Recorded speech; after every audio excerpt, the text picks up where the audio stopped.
Alright, it's Saturday morning now. This video has literally taken me a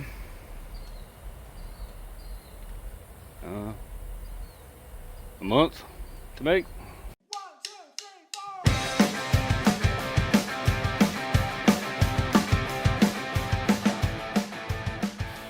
Alright, so this morning we're gonna get out here. I just got back getting some blades. Got everything removed off of the old frame here, as you can see. Front axle is currently here, rear axle's under it. So all of the usable parts, with the exception of the very front body mount, are removed from this frame. Time to get it cut up so we can get rid of it.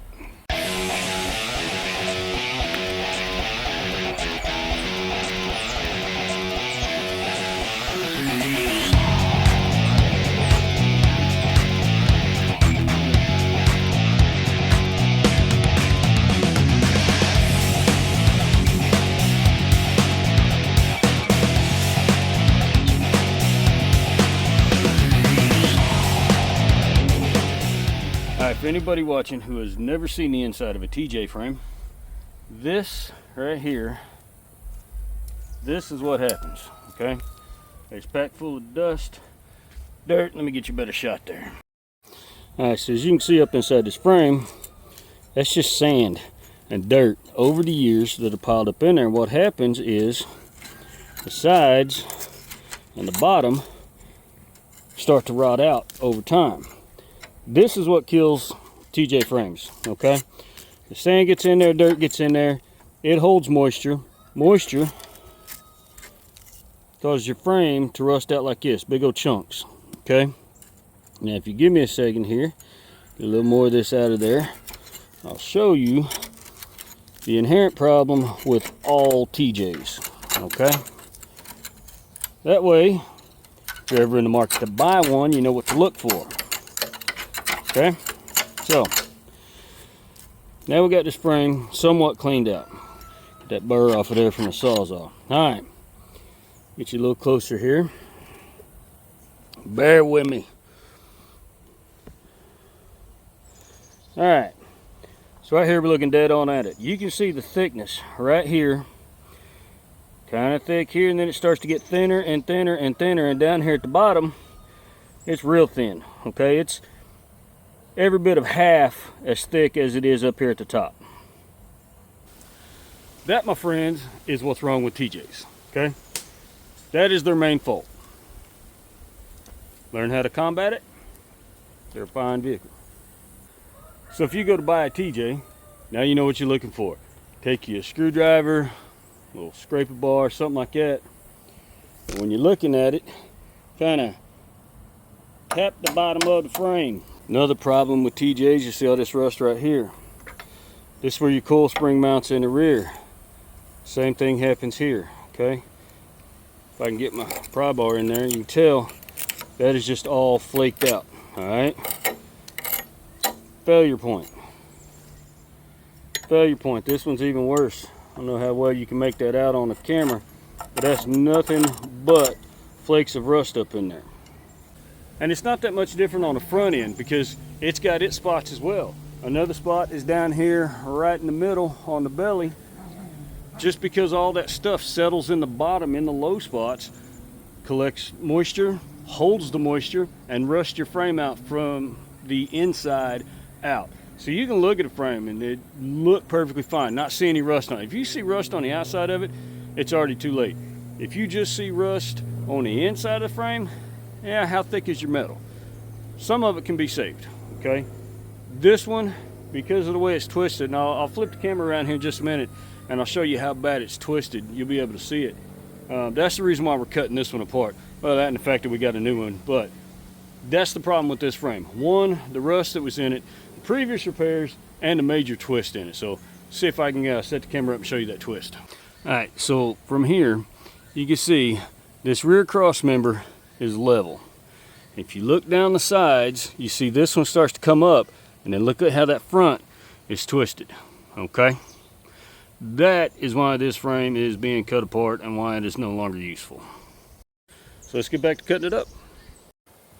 In the words of Norm Abram, before using any power tools, always remember to read, follow, and understand all of the safety drills. And most importantly, don't forget to wear these safety glasses.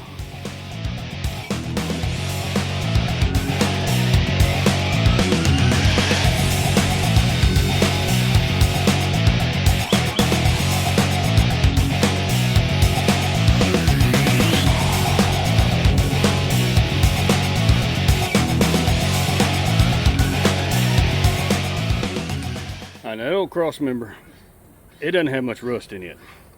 It's thicker than a Snicker, and it's eating up the Sawzall blade. So we'll break out the grinder, cut it off real quick. I'd prefer to use the Sawzall just because it's a little less noisy.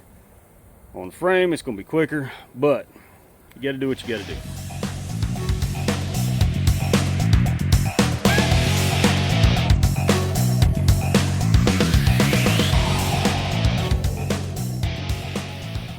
Look how far this thing sprung, all right?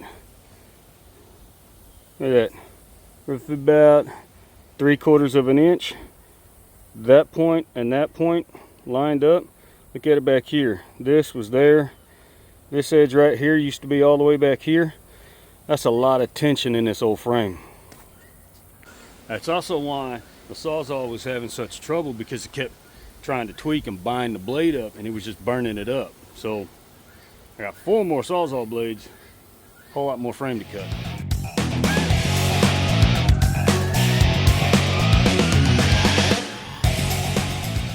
Alright, so I had the boys come out and help me adjust my blocks, because I need to cut some more and I couldn't cut the next point with the frame supported the way it was. We're a little front heavy now, so we're going to switch around, cut a little bit off the front, get it back. Basically, we want to narrow it down so it's just a belly pan. Trying to get it all just in, you know, what you might call bite-sized pieces, so we can haul them off. Hey, I'm filming here.